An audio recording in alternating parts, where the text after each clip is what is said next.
Muy bien, chicos. Buenos días. El tema de hoy es glucólisis y es la primera ruta metabólica con la cual vamos a estudiar al metabolismo de los carbohidratos. Estamos ahorita en la parte 7 de su guía de temas desglosados. Estos son los componentes que vamos a revisar y la información que yo les voy a presentar se complementa de los 3 libros, del Ferrier, de McKee y del Campbell. Bueno, primero que nada, quiero que ustedes ubiquen que lo que nosotros estamos estudiando en bioquímica son las reacciones químicas que ocurren entre las biomoléculas. Y lo que ustedes ven aquí, que no se alcanza a distinguir con tanto detalle, es un resumen del mapa metabólico de todas las reacciones que nuestras biomoléculas que nuestras biomoléculas realizan en nuestra célula. Si se fijan, aquí están divididos por el metabolismo de carbohidratos, de lípidos, por acá andan los ácidos nucleicos, por acá andan las proteínas, acá nos señala la cadena de transporte de electrones. Y en todo este mapa, nosotros normalmente ubicamos el centro del metabolismo, que es el famoso ciclo de Krebs. Muy bien, entonces, a lo largo de todas estas clases, de aquí a que termine su curso de bioquímica, aunque ustedes no lo crean, vamos a ir revisando prácticamente todas estas reacciones que están mencionadas o integradas en este mapa metabólico. Pero también es importante que ustedes sepan que esto es una simplificación de lo que realmente ocurre en cada proceso celular. Este nos sirve para poderlo estudiar de grosso modo, pero como les he ido yo mostrando a lo largo de mis presentaciones en esta clase, por cada molécula que nosotros pongamos el dedo en este mapa metabólico, hay muchísima información y muchísimas caracterizaciones y muchísima experimentación y mucha información de cómo es que funciona y de cómo se aplica en el área de biomedicina. A ustedes como estudiantes de medicina, cuando menos debemos de identificarlas, reconocerlas, y para mí es muy importante que ustedes aprendan a leer esos mapas metabólicos. Aquí, en esta clase que estamos viendo carbohidratos, pues vamos a empezar con la glucólisis. En esta amplificación de la imagen probablemente no la alcancen a ver, yo creo que en el video sí lo van a poder ver, pero aquí se las ubico. La glucólisis, ustedes saben que es el metabolismo, específicamente el catabolismo de la glucosa. Cómo nuestras células toman la glucosa y la convierten en 2 moléculas de piruvato para que posteriormente de ellas se pueda obtener energía. Ubicada en este mapa está aquí y luego aquí está más amplificado. Vean ustedes cómo la glucosa se convierte a glucosa 6-fosfato, fructosa 6-fosfato, fructosa 1,6-difosfato, gliceraldehído 3-fosfato y dihidroxiacetona. La dihidroxiacetona se isomeriza a gliceraldehído 3-fosfato, 1,3-difosfoglicerato, 3-glicerato, 2-glicerato, fosfonolpiruvato y piruvato. Cada numerito que ustedes ven aquí, bueno, en verde ven las moléculas de ATP, las coenzimas, pero si se fijan, aquí hay numeritos. Esos numeritos son las enzimas que actúan en cada una de estas reacciones, ¿ok? Entonces, la clase de hoy vamos a revisar estas reacciones y vamos a entender cómo se regulan estas reacciones, y yo me imagino que ustedes ya tienen claro que la glucólisis es la ruta que se ha estudiado durante muchos años. Ha sido una de las principales o primeras rutas que se descubrió y que se asocia con la producción de energía. Aquí está, de la glucosa se obtienen piruvatos. ¿Cuántos carbonos tiene la glucosa? 6. ¿Y el piruvato? 3. Muy bien. De cada molécula de glucosa salen 2 piruvatos. Muy bien. Es importante que desde ahorita ustedes dimensionen que esos 2 piruvatos que salen, esta es una imagen del libro de Ferrier, en donde la glucosa, a través de la glucólisis, de las 10 reacciones que vamos a revisar hoy, se convierte en 2 moléculas de piruvato, tiene diferentes destinos dependiendo del tipo de célula y de las capacidades de respiración celular que tengan. De tal manera que esos piruvatos se podrán ir en las células o microorganismos que no tengan capacidad aerobia, hacer lo que conocemos como glucólisis anaerobia a través del metabolismo del lactato. Por el otro lado también hay otro tipo de metabolismo anaerobio que llevan a cabo bacterias y levaduras, que es un tipo de fermentación alcohólica, en donde el piruvato se convierte finalmente en moléculas de etanol. Ese es el fundamento de los procesos industriales para la obtención de vinos, cervezas y bebidas alcohólicas, ¿verdad?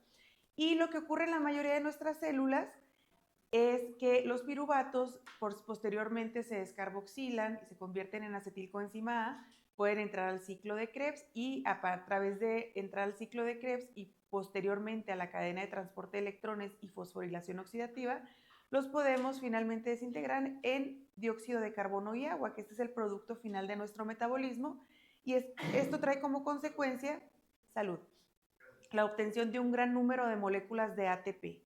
Por molécula de glucosa se estima que hay entre 30 y 32 moléculas de ATP en las células que pueden desarrollar esta oxidación aeróbica. Entonces, nosotros hoy nos vamos a concentrar en esto, pero a partir de las clases del martes, en delante, pues vamos a ir revisando los destinos del piruvato. Esta es la imagen del libro de Campbell y algo parecido nos presenta también McKee, el destino del piruvato hacia, acá nos pone la respiración aerobia, en donde participa el ciclo de Krebs, el transporte de electrones, y las anaerobias, que está la fermentación alcohólica y la fermentación homoláctica, o la fermentación, el metabolismo anaerobio del lactato. Esta es la reacción neta de la glucólisis. De una molécula de glucosa que tiene 6 átomos de carbono se generan 2 piruvatos que tiene cada uno 3 átomos de carbono. Es muy común que a lo largo de todas estas visualizaciones de las rutas metabólicas que vamos a estar revisando en las clases, ustedes sepan que se respeta la ley de la conservación de la masa. O sea, la materia no se crea ni se destruye, solamente se transforma. Entonces, normalmente a partir de una molécula hay un equilibrio o un balance, en este caso en el número de átomos de carbono. Nos dice que son 6 carbonos aquí y acá son 2 por 3, 6 carbonos. Entran 6 y salen 6. Y este es el desglose de esta reacción desde la perspectiva de la fosforilación o el uso de ATPs, y esta es la reacción neta, la que está acá abajo. Desde la perspectiva de la fosforilación, nosotros tenemos que se usan 2 moléculas de ATP más 4 de ADP más 2 fosfatos inorgánicos, que finalmente nos dan 2 moléculas de ADP y 4 de ATP. Pero cuando ya integramos esto y esto de acá, la reacción neta de la glucólisis es glucosa más 2 ADP más 2 fosfato, nos da 2 moléculas de piruvato y 2 moléculas de ATP. ¿Dudas de esta parte? Bueno, la glucólisis es una ruta metabólica que ustedes normalmente la van a encontrar expresada así en forma vertical, que consta de 10 reacciones. Esta es la imagen del libro de Campbell, esta es la imagen del libro de McKee. Y esas 10 reacciones se dividen en 2 fases. La fase 1, que comprende de la reacción 1 a la 5, que se conoce como fase de inversión de energía. Y la fase 2, que va de la reacción 6 a la 10, que se conoce como fase de obtención de energía. En la fase 1 lo que ocurre es que la célula tiene que invertir moléculas de ATP para poder echar a andar la ruta metabólica a través de 2 fosforilaciones, una en la reacción 1, una en la reacción 3, pero en la fase 2, en donde además ustedes pueden ver que se lleva a cabo una separación de esta molécula de 6 carbonos en 2 de 3, y que ocurre, digamos, al doble lo que está pasando aquí y lo que está pasando acá, y nos permite la producción de moléculas de ATP. ¿Cuántas moléculas de ATP se producen en la fase 2? Miren, 1, 2, 3, 4. ¿Cuántas se gastaron en la fase de inversión? 2. Por eso el producto neto son 2 moléculas de ATP. Además de las moléculas de ATP, en un organismo aerobio que puede llevarse las coenzimas a la cadena de transporte de electrones, la glucólisis también de manera importante nos produce coenzimas reducidas, que en este caso es el NAT reducido, nos produce 2 moléculas de NAT reducido, que estas de manera indirecta se van a convertir en moléculas de ATP cuando entreguen sus electrones a la cadena de transporte de electrones. Los NAD, cada vez que entregan electrones a la cadena de electrones, equivalen a 2.5 moléculas de ATP. Obviamente esto ocurre nada más en los organismos aerobios, que son los que tienen las mitocondrias y el oxígeno como aceptor final de los electrones, para poder darle esos electrones de la glucólisis a la cadena de transporte de electrones.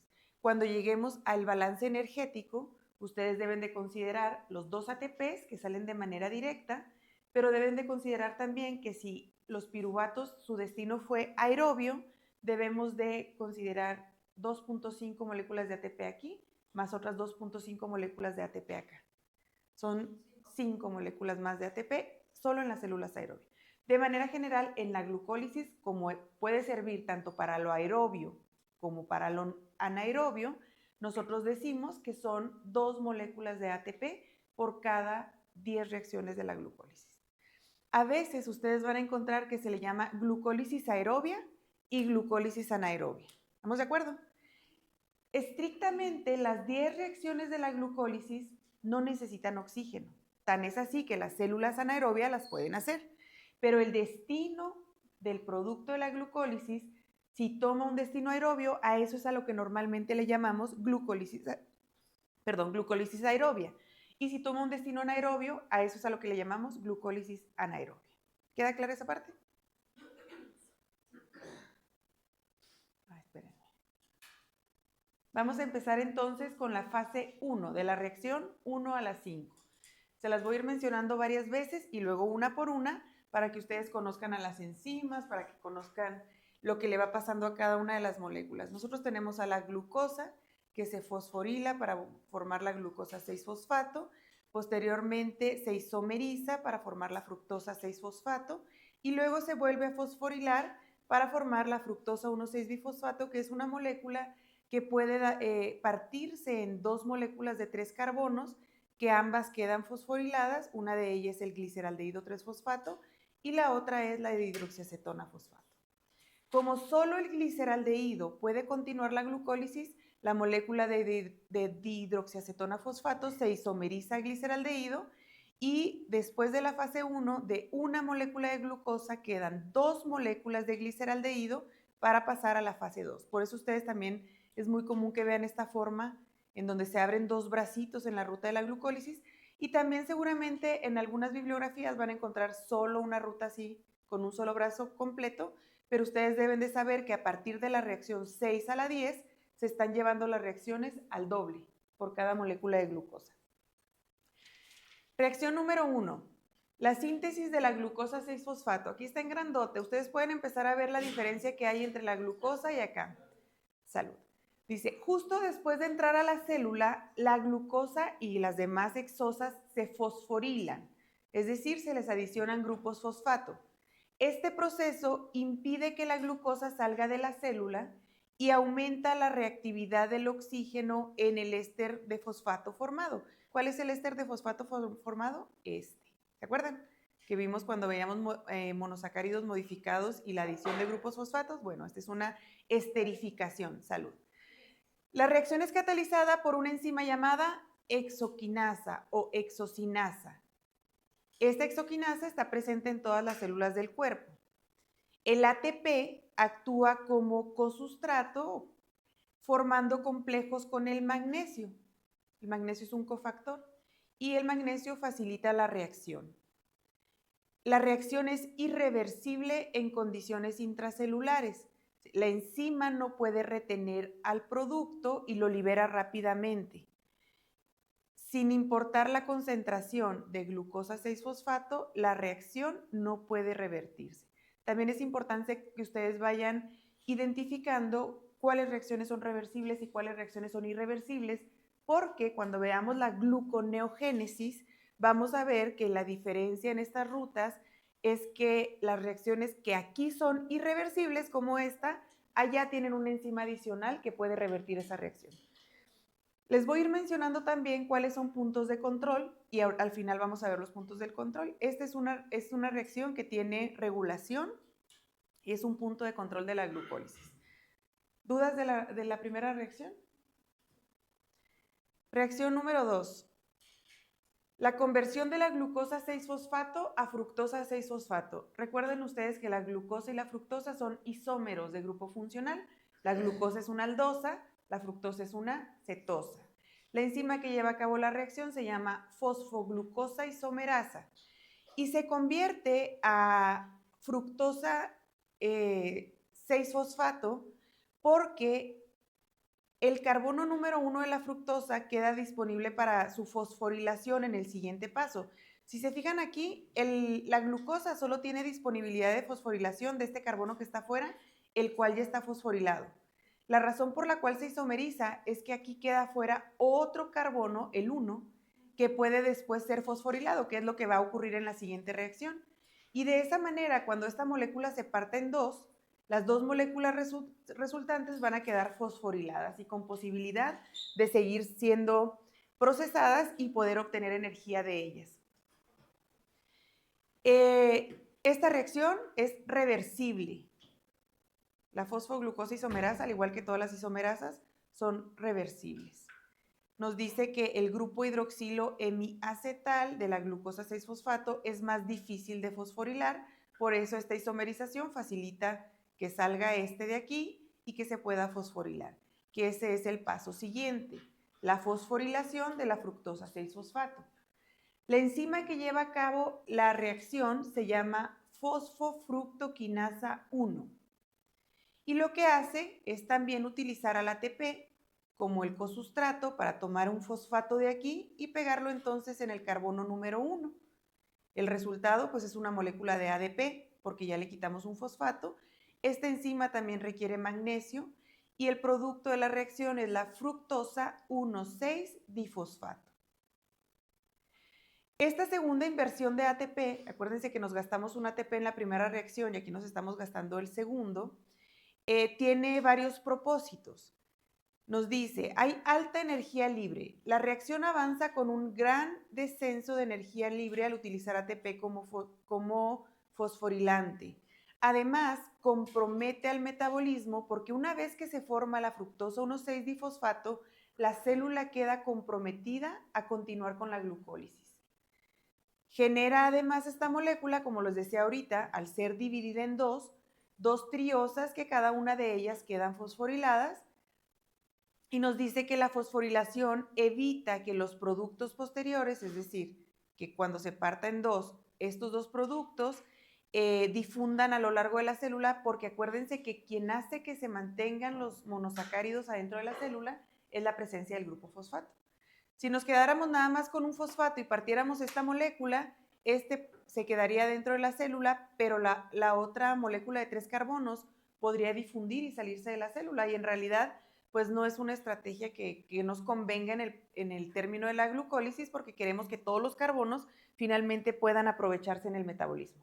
Entonces ponerle acá el otro fosfato nos garantiza que cuando se parta tenga 2 moléculas fosforiladas, que eso es lo que ocurre en la reacción número 4. Bueno, antes de avanzar, esta es una reacción irreversible y es el punto de control más importante de la glucólisis. Ahorita lo vamos a revisar, pero ustedes no se les olvide que este es el punto de control más importante. Por eso nos decía ahí compromiso metabólico, porque ya una vez que se forma esto, ya tiene que seguir la ruta hacia adelante. El paso que sigue, la reacción número 4, es el desdoblamiento de la fructosa 1,6-difosfato, y lo cual nos permite la generación de 2 triosas, una de tipo cetosa, que es el fosfato de dihidroxiacetona, o también llamado dihidroxiacetona fosfato, y gliceraldehído 3-fosfato. En esta imagen nos hace el señalamiento de los carbonos de la fructosa, que son 6, y cómo van quedando estos carbonos acomodados para formar la dihidroxiacetona fosfato y el gliceraldehído 3-fosfato. La enzima que lleva a cabo la reacción es la aldolasa. Esta es una reacción reversible. El tipo de reacción que lleva pues es una ruptura o una escisión aldólica y la importancia metabólica de esta reacción es que ambos productos son intermediarios glucolíticos esenciales, tanto este como este, pero solo el gliceraldehído 3-fosfato puede continuar con la glucólisis. De todas maneras, pues como estos son isómeros, podemos convertir el dihidroxiacetona fosfato a gliceraldehído, que de hecho esa es la reacción número 5, para que todos los carbonos que venían de la glucosa puedan continuar con la glucólisis. ¿Dudas de esta reacción? La reacción número 5 es la interconversión del gliceraldehído 3-fosfato y la dihidroxiacetona fosfato. Esta es la imagen que está presentada en el libro. Es una reacción catalizada por la triosa fosfato isomerasa, pero ustedes deben de saber que la fosfato de dihidroxiacetona o la dihidroxiacetona fosfato es la que se isomeriza a una segunda molécula de gliceraldehído 3-fosfato. Como que aquí en el libro nos la pone en el sentido que normalmente leemos nosotros al revés, pero ustedes sepan que para continuar la glucólisis, la dihidroxiacetona fosfato que estaba aquí se va a convertir en una de acá. La reacción está aquí, pero es utilizando esta flecha. Aunque esta es una reacción reversible, porque lo lleva a cabo una isomerasa, la triosa fosfato isomerasa. ¿Cuál es el resultado final? Dice, toda la glucosa, o sea, los 6 carbonos que teníamos en la glucosa original, se convierten en 2 moléculas de gliceraldehído 3-fosfato.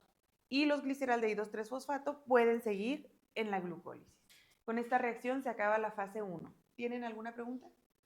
Casi está así de memoria, ¿eh? Bien, bien estudiadita, porque es la base también para entender la gluconeogénesis.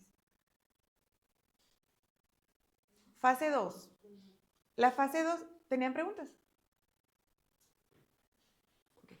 La fase 2, acuérdense que es de la reacción 6 a la 10 y es la fase de obtención de energía.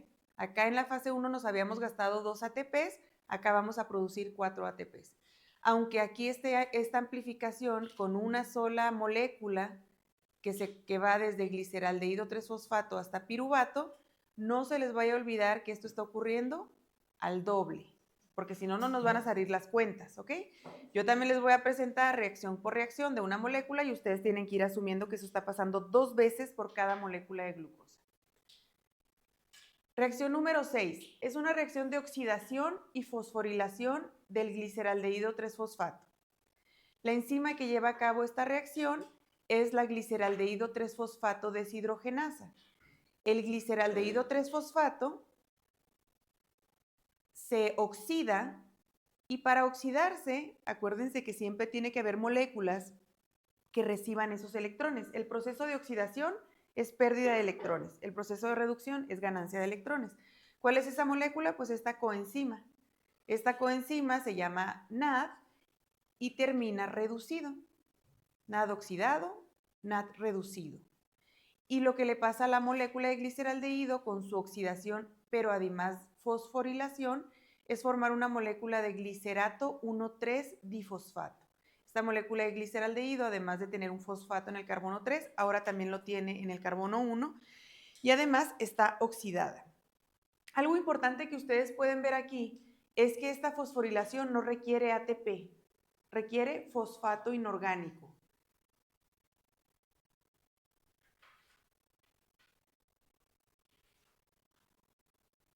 ¿Dudas de esta parte?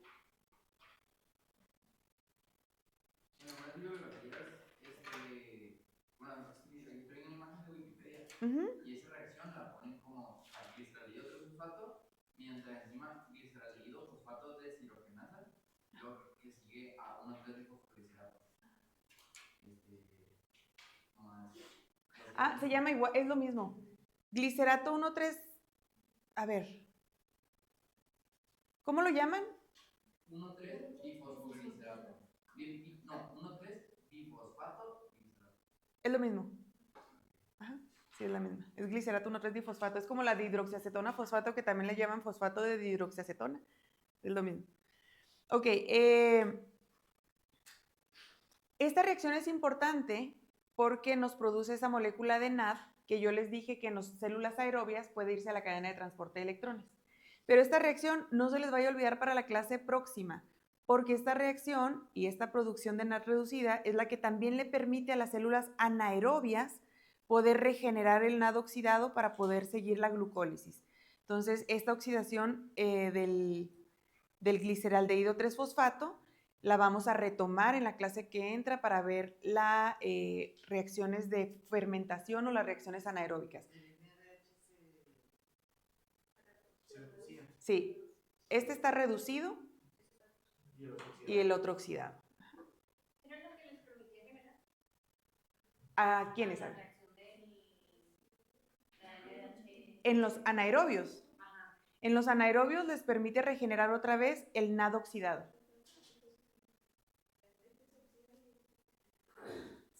Sí, yo casi siempre les doy mi consejo de cómo yo pude, cuando estudié esto, poder familiarizarme. Los que tengan el H son reducidos. Los que, en el caso del NAD, que que tiene el más, que a veces ustedes lo nombran como NAD más, a mí se me hace más sencillo decirle NAD oxidado y NAD reducido. Y si a este NAD oxidado terminó reducido, a la molécula le pasó lo contrario. Estaba reducido y se terminó oxidado. Es una forma fácil que ustedes pueden saber qué le pasó a la molécula. ¿Cómo? Si estuviera al revés, la molécula se reduciría. Que sí hay reacciones de reducción, las vamos a ver también en la próxima clase. Si ustedes ven que el NAD o que el FAD terminó reducido, quiere decir que la molécula se oxidó. Si ustedes ven que terminó oxidado, quiere decir que la molécula se redujo. ¿Ok?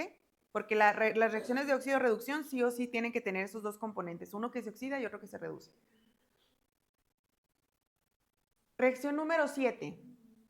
Esta reacción es la primera en la que obtenemos ATP. La enzima que lleva a cabo esta reacción es la fosfogliceratosinasa. También es una transferasa que transfiere fosfatos hacia la molécula de ADP para formar ATP. Requiere también magnesio, es una reacción reversible y su importancia es que se produce ATP mediante un tipo de fosforilación que se llama fosforilación a nivel del sustrato. ¿Qué quiere decir la fosforilación a nivel del sustrato? Quiere decir que el sustrato, que en este caso es el glicerato 1,3-difosfato, tenía la suficiente energía en alguno de sus enlaces con los fosfatos para poder, a través de la enzima, por supuesto, transferir ese fosfato hacia el ADP para formar ATP. Si ustedes contextualizan en la célula aerobia, sobre todo, la mayor parte o la mayor forma en la que nosotros sintetizamos ATP es la fosforilación oxidativa, que es lo que ocurre en la mitocondria. ¿Estamos de acuerdo? Ok. Casi todo lo echamos ahí por fosforilación oxidativa, pero aquí o a lo largo de algunas rutas metabólicas también hay esta fosforilación a nivel de sustrato. Y aquí pues no necesito la ATPasa. El sustrato tiene la energía suficiente para poder fosforilar moléculas de ADP y formar ATP. Esta es la reacción número 7. Y acuérdense que se está llevando al doble porque nosotros partimos con 2 moléculas de gliceraldehído 3-fosfato. Por lo tanto, aquí por molécula de glucosa vamos a estar produciendo 2 ATPs. Y en este punto el negocio se queda en ceros, ¿no? Ya me había gastado 2 ATPs y aquí ya produje 2 y lo que venga es la ganancia de energía.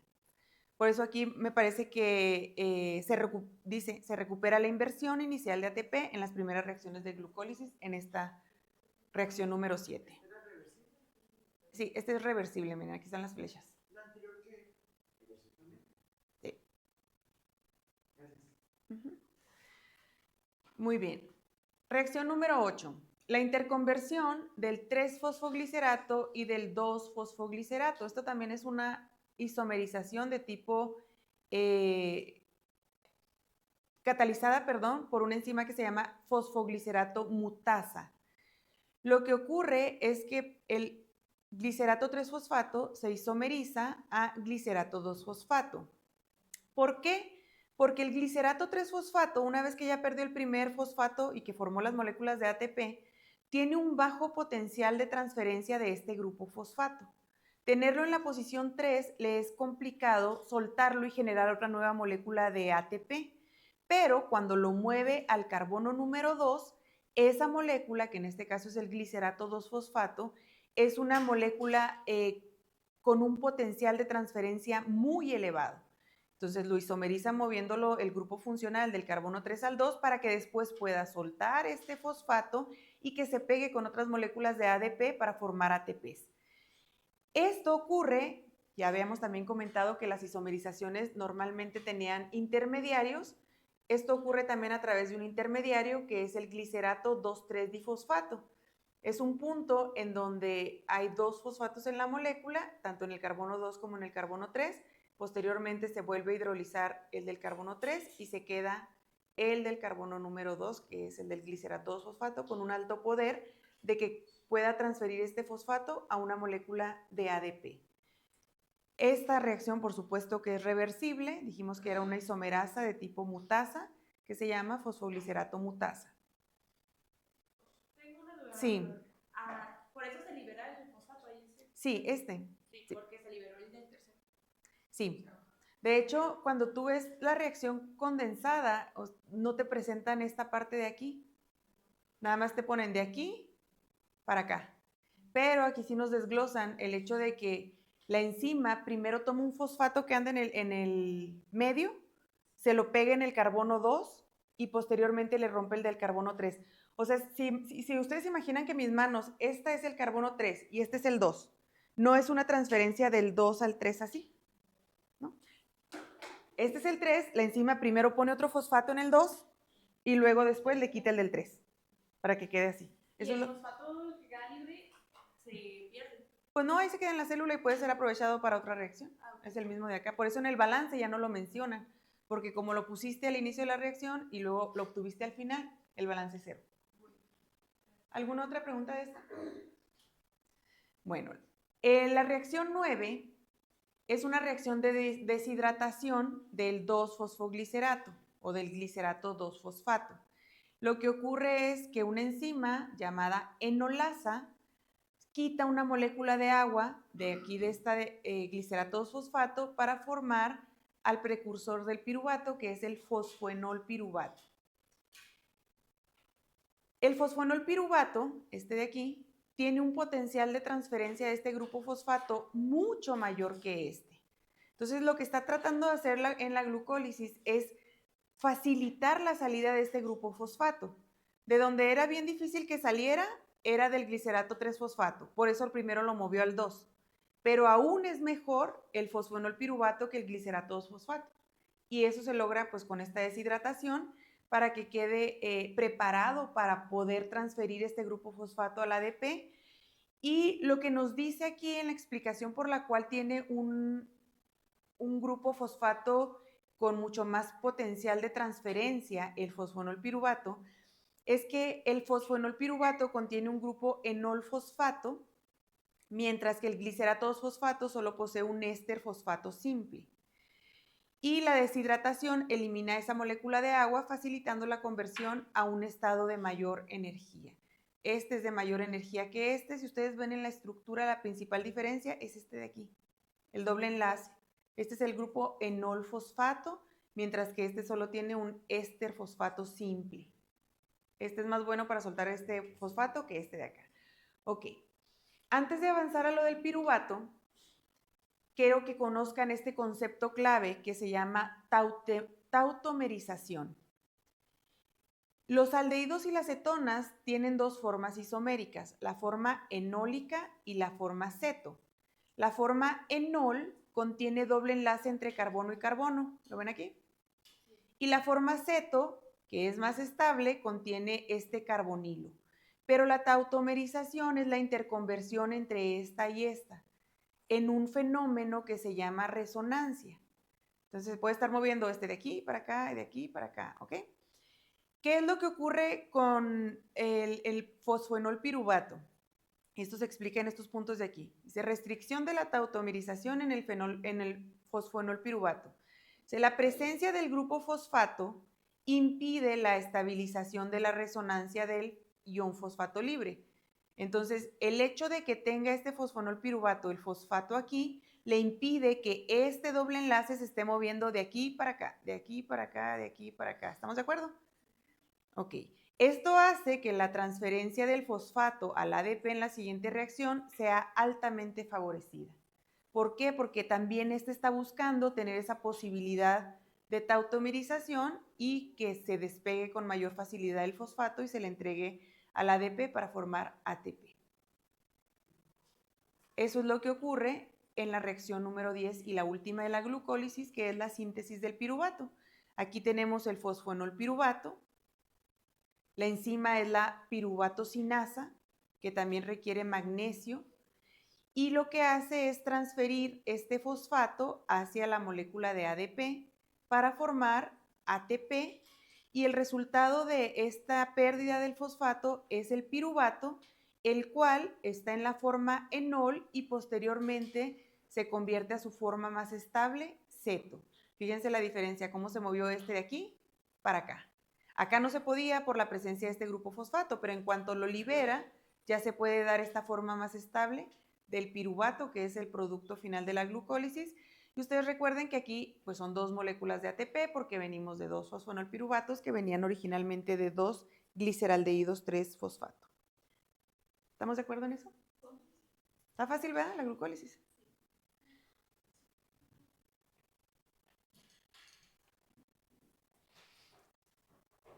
Aquí, esta imagen viene en maquis y es la glucólisis así ya lineal. Como les digo que normalmente no la presentan.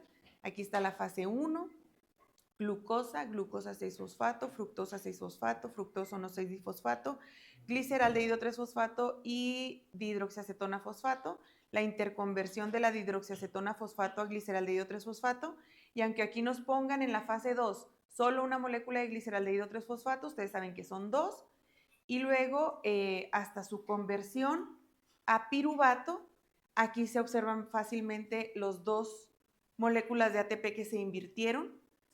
Y acá, aunque ustedes solo cuenten 2, recuerden que son 4 moléculas de ATP que se generan, 2 en la reacción número 7, 2 en la reacción número 10, y también dijimos que la reacción 6 era importante por la producción de estos NAD reducidos, que eran elementales para que se recirculara el NAD oxidado en el metabolismo anaerobio o para que fueran a la cadena de transporte de electrones a producir ATP en los organismos aerobios. ¿Dudas de las reacciones? Okay. Ahora vamos a hablar de la regulación. Rapidísimo, a ver si alcanzamos. Si no, lo continuamos después. La regulación de la glucólisis se lleva a cabo de diferentes maneras, pero es importante que ustedes conozcan que las exoquinasas, aunque nos la presentan ahí como exoquinasa, en realidad son un montón de exoquinasas diferentes. Aquí está la estructura de una exoquinasa y aquí se las clasifico a las 4 isoenzimas de la exoquinasa que tenemos en el cuerpo. Las 1, 2 y 3 se encuentran en varios tejidos, como el cerebro, el músculo. Tienen una alta afinidad por la glucosa con KMs de menos de 0.1 milimolar. Se inhiben por la glucosa 6-fosfato, lo cual evita la fosforilación excesiva y aseguran que el cerebro y el músculo obtengan suficiente glucosa en condiciones de baja glucemia. Por su parte, la cuarta exoquinasa, nosotros normalmente la encontramos con el nombre de glucosinasa. Y esta se encuentra en el hígado, páncreas, intestino y cerebro. Tiene baja afinidad por la glucosa, más o menos de 10, un km de 10 milimolar. Solo se activa cuando hay una alta concentración de glucosa. No se inhibe por la glucosa 6-fosfato. Permite que el hígado almacene glucosa como glucógeno después de una comida. Y en el páncreas actúa como un sensor de la glucosa y ayuda a la liberación de insulina. En el hígado se regula por la proteína reguladora de glucosinasa, que la secuestra en el núcleo cuando la glucosa es baja y la libera cuando la glucosa es alta. Entonces, nada más aquí para que ustedes identifiquen que aunque no la nombren como exoquinasa, realmente son isoenzimas de la exoquinasa. ¿Sí? Ahora sí vamos con los tipos de regulación. La glucólisis tiene regulación alostérica y aquí se da sobre las exoquinasas, la 1, la 2 y la 3, se inhiben por glucosa 6-fosfato. Les puse aquí encerrado en verde, de los que estamos hablando acá en el texto, las exoquinasas de la reacción 1 se inhiben por glucosa 6-fosfato. Y la piruvatosinasa se inhibe por ATP y acetilcoenzima A y se activa por AMP. Normalmente lo que ustedes van a encontrar aquí es que las señales de alta energía van a inhibir esas enzimas. Y las señales de baja energía, como el AMP, van a activar o van a hacer que se active más la enzima porque necesitamos producir más energía. Este tipo de regulación que ocurre aquí y acá es regulación alostérica. Quiere decir que estas enzimas tienen sitios regulatorios para que lleguen los moduladores, en este caso la glucosa 6-fosfato, acá el ATP y el acetilcoenzima A disminuir la actividad de esa enzima y poner freno a la síntesis de piruvato y en consecuencia la síntesis de energía. Otra enzima que se regula de manera alostérica, pero que esta tiene una explicación mucho más amplia, es la fosfofructoquinasa 1. Ahorita les dije que era la enzima el punto de regulación más importante. Esta es la enzima clave de la glucólisis. Es la que cataliza la reacción entre la fructosa 6-fosfato a fructosa 1,6-difosfato. Es inhibida por el ATP y el citrato, que estas son señales de alta energía, y es activada por señales de baja energía como el AMP y por esta molécula que resulta ser clave en el metabolismo de los carbohidratos, que se llama fructosa 2,6-bifosfato. Quizá aquí les va a parecer como un trabalenguas lo que voy a explicar. Yo les recomiendo que vuelvan a ver este pedacito del video para que quede más claro si es que no lo ven completo otra vez, porque a veces se nos confunde. Esta se llama fructosa 1,6-bifosfato y esta se llama fructosa 2,6-bifosfato. Ojo, este sí es un intermediario de la glucólisis y esta es una molécula reguladora de la glucólisis. La 2,6-bifosfato es la reguladora, la 1,6-bifosfato es la parte de la glucólisis, la molécula que es un intermediario de la glucólisis. Ok, ¿qué es lo que ocurre? Miren, vean esta imagen está muy padre, es de Ferrier y además cuando veamos gluconeogénesis vamos a ver la contraparte que aquí está sombreada. Bajo el estímulo hormonal, la insulina, que es la que nos activa la internalización de la glucosa a la célula y que se lleve a cabo la glucólisis, lo que ocurre es que aquí, en esta reacción catalizada por la fosfofructoquinasa 1, aquí está amplificada la reacción que acabamos de ver ahorita, que convierte la fructosa 6-fosfato a fructosa 1,6-difosfato, lo que ocurre es que esta molécula que se llama fructosa 2,6-bifosfato, que es la reguladora y que activa esta enzima, que sí es la que participa en la glucólisis, se produce por otra enzima bifuncional, que es la que está representada aquí en naranja y en verde.